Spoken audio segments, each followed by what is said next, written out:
Everyone knows the basic story of the famous Boston Tea Party. 3 ships, the Dartmouth, the Eleanor, and the Beaver, came to the port of Boston to unload a cargo of East India Company tea. Of course, the tea was taxed. That didn't go over well with Bostonians, who did not want to pay a tax without representation in the decision. As a result, several members of the Sons of Liberty stormed out of the Old South Meeting House and reconvened on Griffin's Wharf. Little known, however, is what happened in Lynn. Lynnfield was a part of Lynn in those days, set off as a second precinct or parish. On the very day of the infamous events in the harbor, December 16, 1773, Lynn convened a town meeting in the meeting house, the Old Tunnel, by Lynn Common. There were harsh words against Parliament. The body voted a series of resolves.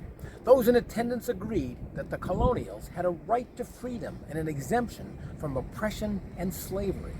Also, they said they cannot be taxed by any power over which they have no control. Echoes of no taxation without representation, as James Otis said back in 1764. The body agreed that the tea being landed is in effect a tax without their consent. The debate was hot, but one-sided. One citizen said, landing the tea was artfully framed for the purpose of enforcing and carrying into effect the oppressive act of Parliament imposing a duty upon tea. It is fresh proof of the settled and determined designs of the ministry to deprive us of our freedom and reduce us to slavery. Another said, we will not suffer any teas subjected to a parliamentary duty.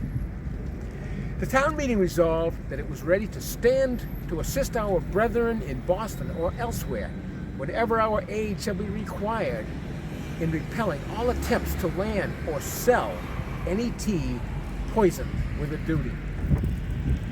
Little did they know how imminent a showdown was. It was that very night when the 3 ships were emptied of their cargo, filling the harbor with tea.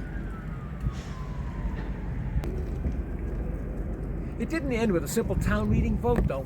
The women of Lynn took action just a few days later. Mr. James Bowler had a bakehouse and a little tea shop right here on Water Hill. He sold tea, and the women knew it. They stormed in and asked if he was using imported tea. He was honest. He told them, yes, it is. They asked him to stop because town meeting had made it illegal, but he refused them. The women overwhelmed the shop. They dragged the tea outside and they dumped it into the street. Howard Kendall Sanderson, a noted Lynn historian, said a century and a half later, this exploit was certainly as great a piece of patriotism as that performed in Boston Harbor the same year, and deserves to be sung in praises of immortality. Well, in honor of those women of Lynn, while we're here, let's dump some tea.